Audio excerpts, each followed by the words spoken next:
बहुत स्वागत है आपका हमारे चैनल में। और इस वीडियो में जो है मैं आप सभी से बात करने वाला हूँ कि अगर आप जो है वो CUET यानी कॉमन यूनिवर्सिटी एंट्रेंस टेस्ट के लिए जो है वो अगर आप फॉर्म फिलअप कर रहे हो तो कैसा जो है वो आप सभी को OBC NCL सर्टिफिकेट रिक्वायर्ड होगा। तो अगर इसके बारे में पूरी जानकारी चाहिए तो आप वीडियो को अंत तक देखें। अब देखिए क्या क्या पॉइंट्स जो कि है इस वीडियो में मैं आप सभी से डिस्कस करने वाला हूँ, इसको जो है वो समराइज़ में कर देता हूँ। तो देखिए पहला है कि सर्टिफिकेट आपका कब का होना चाहिए, ओके। और उसके बाद सर्टिफिकेट अगर आपके पास नहीं है तो कहाँ से बनवा सकते हो, कौन से लैंग्वेज में होना चाहिए, ओके। क्या क्या प्रॉब्लम्स जो है वो कुछ फेस करनी पड़ सकती हैं आपको, ओके। और अगर आपके पास अभी सर्टिफिकेट नहीं है तो आपको क्या करना पड़ेगा फॉर्म फिलअप करते समय, ये तमाम चीज़ें। सो वॉच इस वीडियो टेलिंग ताकि आपको सारी जानकारी पता चल पाए। तो देखिए जो CUET की फॉर्म आई है तो उसमें जो है वो बहुत सारे कैंडिडेट्स होंगे जो कि OBC कैटेगरी से बिलोंग करेंगे। और OBC कैटेगरी से बिलोंग करने के बाद जो है वो उसमें 27% रिजर्वेशन है। तो 27% रिजर्वेशन उन सभी कैंडिडेट्स को नहीं मिलेगा जो OBC से बिलोंग करते हैं। अब OBC में भी दो टाइप्स के कैंडिडेट्स हैं, एक जो क्रीमी लेयर में बिलोंग करते हैं और एक जो नॉन क्रीमी लेयर में बिलोंग करते हैं। तो अगर आप क्रीमी लेयर में बिलोंग करते हो तो आपको जो है वो रिजर्वेशन का बेनिफिट नहीं मिलेगा, और अगर आप नॉन क्रीमी लेयर में बिलोंग करते हो तभी जो आपको रिजर्वेशन का बेनिफिट मिलेगा। तो क्रीमी लेयर और नॉन क्रीमी लेयर किसे कहते हैं? तो देखिए अगर जो है वो आपकी कुल फैमिली इनकम जो है वो 8 लाख से ज़्यादा है तो आप जो है वो क्रीमी लेयर में हो, और अगर आपकी कुल फैमिली इनकम जो है वो 8 लाख से कम है तो फिर आप नॉन क्रीमी लेयर में हो। तो आई होप कि ये बात आपको पूरी स्पष्ट रूप से समझ में आ गई हो कि क्रीमी लेयर किसे कहते हैं और नॉन क्रीमी लेयर किसे कहते हैं। तो जो रिजर्वेशन बेनिफिट है वो सिर्फ नॉन क्रीमी लेयर के स्टूडेंट्स के लिए है, मीन्स अगर आप क्रीमी लेयर में हो तो आपको रिजर्वेशन का बेनिफिट नहीं मिलेगा। अब बात करते हैं कि आपकी सर्टिफिकेट जो है वो OBC का सर्टिफिकेट है वो कब तक का होना चाहिए, मीन्स आपका कब तक का सर्टिफिकेट बना होना चाहिए। तो देखिए जो ऑफिशियल आप सभी की नोटिफिकेशन आई है यानी कि इन्फॉर्मेशन बुलेटिन है तो उसमें लिखा गया हुआ है कि आपकी सर्टिफिकेट जो है वो 1 जनवरी 2022 के बाद की होनी चाहिए, ओके। इससे पहले की आपकी सर्टिफिकेट नहीं होनी चाहिए। तो अगर आपके पास OBC सर्टिफिकेट कोई हो भी और वो पुराना है तो वो नहीं चलेगा, आपको एक नया सर्टिफिकेट बनवाना होगा।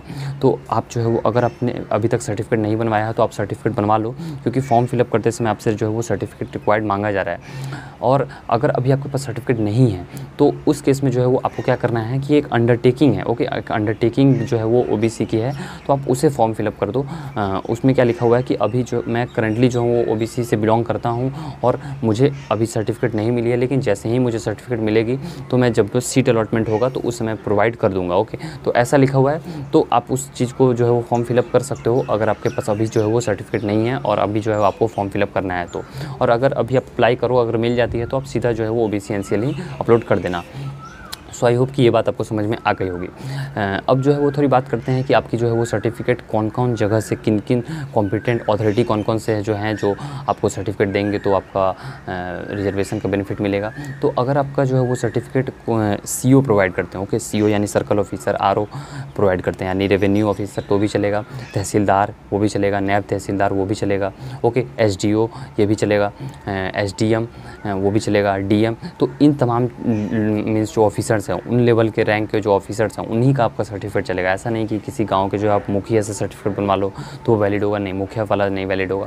या फिर आप जो है वो सोचोगे कि मैं किन्हीं और से बनवा लेता हूँ, जैसे कि वार्ड पार्षद से बनवा लेता हूँ या नगर पंचायत है, तो उन सभी से कुछ नहीं होगा। आपको मिनिमम CO लेवल या फिर तहसीलदार या फिर रेवेन्यू ऑफिसर यही लेवल से बनवाना होगा, ओके। और नहीं तो फिर बाद में आपको जो है वो प्रॉब्लम हो जाएगी, क्योंकि कॉम्पिटेंट अथॉरिटी वो यही सब हैं, ओके। सो आई होप कि ये मैंने बता दिया। अगर आप जो है वो अब कैसे बनवाओगे, मीन्स अप्लाई कैसे करोगे, तो आप जो है वो या तो ऑफलाइन अप्लाई कर सकते हो, जाके जो भी आपके ब्लॉक है, नियरेस्ट ब्लॉक जो भी आपका जहाँ रहते हो तो उसका जो ब्लॉक है वहाँ पे जाके आप अप्लाई कर सकते हो, या फिर जो है वो आप ऑनलाइन भी अप्लाई कर सकते हो। क्योंकि कुछ स्टेट्स में जैसे कि बिहार में, UP में, राजस्थान में, तो उन जगहों पे ऑनलाइन भी अप्लाई होता है, और भी स्टेट में होते हैं, लेकिन मुझे जो इनके नाम पता थे, याद थे, वो मैंने आप सभी को बता दिया। तो आप जो है वो उनका भी ऑनलाइन भी अप्लाई कर सकते हो सर्टिफिकेट के लिए, ओके। एक दो जो है वो मैंने आपको जो है वो फॉर्मेट का एक PDF मैंने जो है वो आपको डिस्क्रिप्शन बॉक्स में लिंक दे दिया है, तो वहाँ से आप जो है वो डाउनलोड करके देख लेना कि कैसा फॉर्मेट रहता है। और एक सैम्पल मैंने दिया हुआ है OBC NCL का, तो वो भी जो है वो आप देख लेना कि ऐसा सर्टिफिकेट रिक्वायर्ड रहता है, ओके। मीन्स अगर आपका सर्टिफिकेट ऐसा है फॉर्मेट में तो चल जाएगा, ओके। अब इसमें जो है वो कुछ बातें और मैं आपको बताना चाहूँगा लैंग्वेज को लेकर कि अगर आपकी सर्टिफिकेट किस लैंग्वेज में रहेगी तो बेटर होगा। तो देखिए सर्टिफिकेट की लैंग्वेज अगर आपकी इंग्लिश इंग्लिश रहे तो ज़्यादा बेटर है as compared to regional languages. Means अगर आप मराठी हो या फिर बांग्ला हो या फिर तमिल हो, तेलुगु हो, तो आप जो है वो प्रेफर करना कि इंग्लिश में अपना सर्टिफिकेट का जो है वो कंटेंट हो आपका, ओके, ताकि आपको कोई भी इशू ना हो। और हिंदी में भी चलेगा लेकिन रीजनल लैंग्वेज में बनवाने से बचना। और अगर रीजनल लैंग्वेज में है तो आप एफिडेविट भी बनवा लेना, क्योंकि हो सकता है कि आप जहाँ एडमिशन लेने जाओ वहाँ पे जो लोग हैं वो नहीं समझते हो पाते हो आपकी रीजनल लैंग्वेज को, तो फिर प्रॉब्लम हो जाएगी। तो इसलिए एफिडेविट बनवा लेना, और अगर इंग्लिश रहेगा तो कोई भी इशू नहीं होगा, ओके।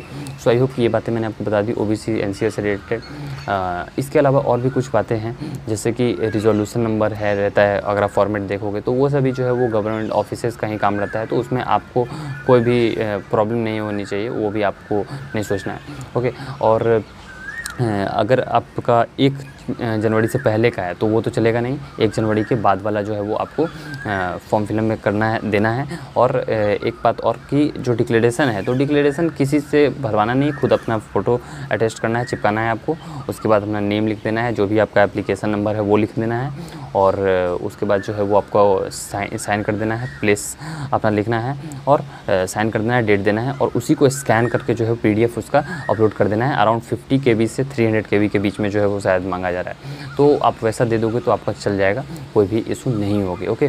सो आई होप कि ये जो है वो पूरी बातें मैंने आपको बता दी। फिर भी अगर कोई भी डाउट होती है तो आप जो है वो डेफिनेटली कमेंट बॉक्स में कमेंट कर देना।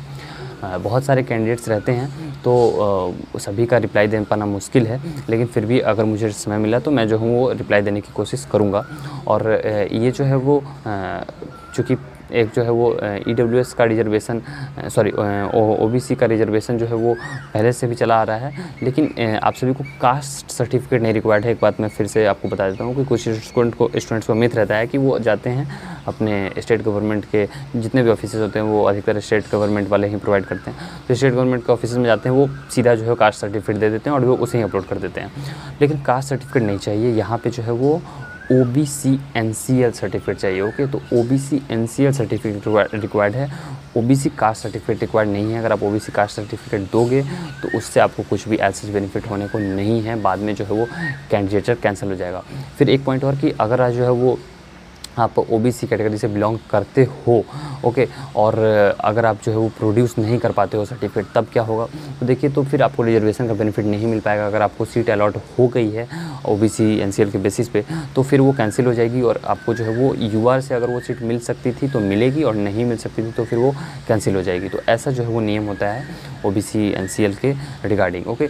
सो आई होप कि मैक्सिमम जो है वो पॉइंट्स मैंने कवर करने की कोशिश की है, एंड आई होप कि इसमें जो है वो फिर भी अगर कोई डाउट आएगी तो आप जो है वो डेफिनेटली कमेंट बॉक्स में कमेंट कर देना। बहुत सारे स्टूडेंट्स होते हैं जो कि पहले OBC या फिर जो भी रिजर्व कैटेगरी हैं उनमें नहीं फिलअप करते हैं और बाद में सोचते हैं कि मैं फ़िलअप कर दूंगा, तो ऐसा नहीं होता है। पहले ही जो है वो आपको फिलअप करना पड़ता है एग्ज़ामिनेशन से पहले। तो आप गलती मत करना। अगर आप जो वीडियो पहले देख रहे हो फॉर्म फिलअप करने से पहले, तो आप बाकायदा जो है वो OBC ही भरना, और नहीं है सर्टिफिकेट कोई बात नहीं, आप अंडरटेकिंग फॉर्म भर दो, okay, in lieu of OBC NCL ऐसा नाम से जो आपको 1 पेज का फॉर्मेट मिलेगा वो भर दो। और बाद में फिर कोई फ़ायदा नहीं है आपको कि अगर आप जो फॉर्म एक बार एप्लीकेशन भर दिया, एग्ज़ाम दे दिया आपने, फिर रिज़ल्ट आ गई और आप सोचोगे कि अब मुझे मिल जाए रिजर्वेशन का बेनिफिट, तो ऐसा नहीं होता है। तो इसलिए जो है वो थोड़ा जागरूक रहना ज़रूरी है। ये सभी चीज़ें आपको नहीं बताई जाती हैं एज़ जहाँ भी आप पढ़ते हो, लेकिन इंपॉर्टेंट है क्योंकि 27% रिजर्वेशन मायने रखता है। अगर कहीं 100 सीट्स हैं उसमें 40 सीट्स UR की हैं, तो उसमें 27 सीट्स अगर आपको बढ़ जाएँ तो ऑब्वियसली जो है ये बेनिफिट की बात है। तो आई होप कि मैक्सिमम जो मैं बता सकता था मैंने बता दिया। फिर भी अगर कोई डाउट हो तो आप कमेंट बॉक्स में कमेंट कर देना, और thanks for watching the video and have a good day.